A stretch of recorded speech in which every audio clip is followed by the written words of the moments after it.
Lupus is not rare, it's not cancer, and it's not contagious, but it is debilitating.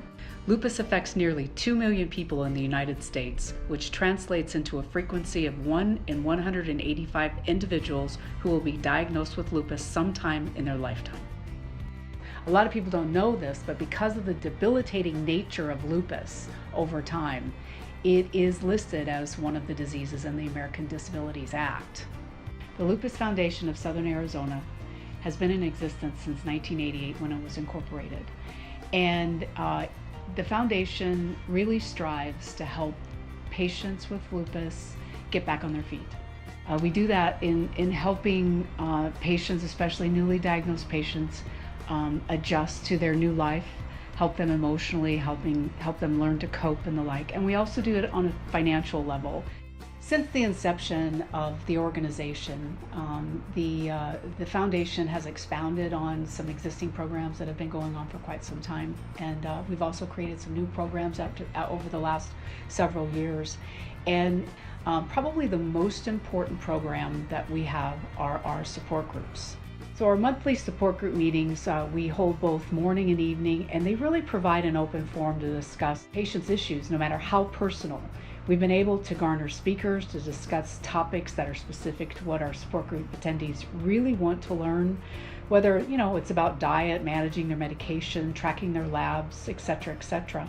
But again, I'd have to say that the support groups that we provide may be the single most important program and resource we actually offer to our patients. In addition to our support group meetings, which are held in the mornings and the evening once a month, we also provide individual counseling and counseling in group-like settings. Let's say a whole family wants to come in and discuss the illness. And we do have certified people that can come in and speak to this matter. We also have a very extensive library, and many people might think that's a little outdated, but for us, I think it's really important for our patients to come and take something tangible from our organization, go home and read it, get a better feel about things, because they're really trying to figure out what's going on in their lives. Our next program that we serve patients on an emotional level is our retreats for women. They have been very successful over the years. Our retreats for women are a forum for women only with lupus, where they can come together, enjoy a lovely weekend, and are able to make friends, to get away from the day-to-day grind while learning new coping skills, and basically meeting people that are on the same journey. And that's very, very important for patients, especially if they're newly diagnosed, to know that they're not alone. It's nice to be around a group of people and just be able to relax and not think about home and all my responsibilities and stuff, and realize that how nice it is that there's people out there who have made it possible for me to get away and experience some things with other people that are in the same situation that I'm in, and just to totally relax and let myself just whatever it is. Just talking to the women, hearing their stories, it was really nice, and I feel for some of them, they really have a hard time. We also offer retreats for couples, which is along the same vein as women's retreats, but this is where we involve the spouses and significant others. This disease affects the entire family, not just the patient. So we work on assisting those individuals closest to the patient and try to teach them understanding and coping mechanisms as well. Not only does lupus affect people emotionally and their families and their support system emotionally, it affects the family and the patient financially as well. The impact of lupus on the national economy is over $3.1 billion in loss of work and medical expenses. And that translates into over $27,000 per person that has lupus. I mean, that's a lot of money. A lot of people don't even make $27,000 a year. So it can be devastating on a financial level to patients as well. But what the foundation can do, at least, is we've created programs that help assist our patients financially to the best of our ability, because we are a small operation. And we have 3 specific programs that do that. We have the Emergency Medical Fund, which aids patients with medically emergent needs.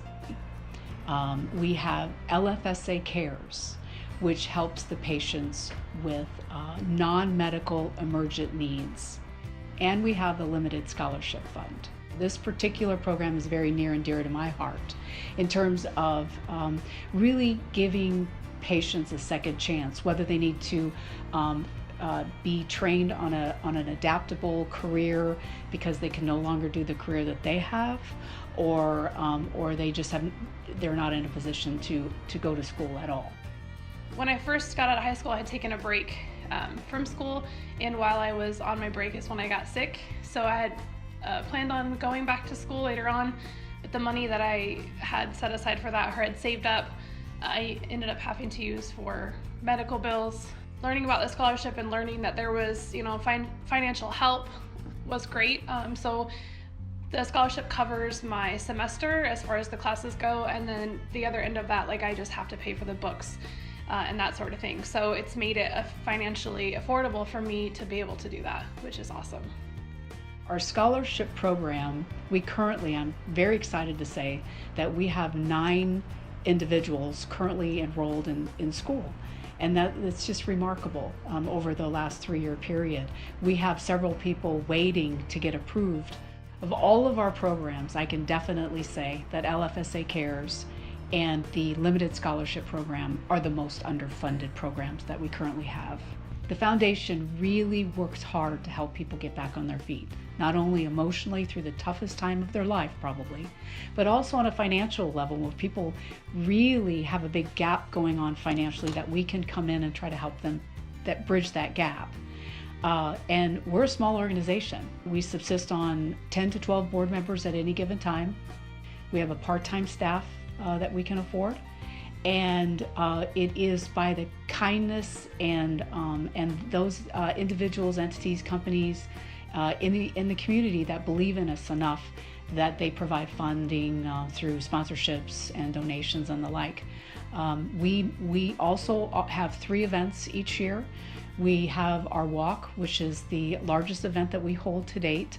Next year in 2018 will be our 17th consecutive annual Walk the Loop for Lupus. This is a time where we bring out the community, the lupus community, and we are still trying to break the 1,000 walker ceiling, but we've gotten close. But we bring out patients and their support systems.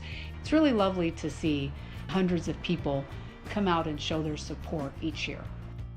We also do an annual golf tournament for those who like to play golf, love coming out, playing at the Omni. We've held it at the Omni the last couple of years. Great fun.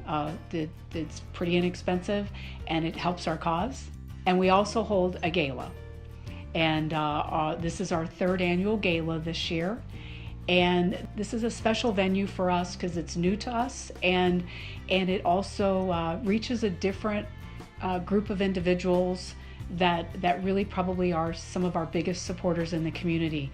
We get to pick someone that has been very impactful for the foundation and honor them the night of the gala, and we're really happy to do that each year.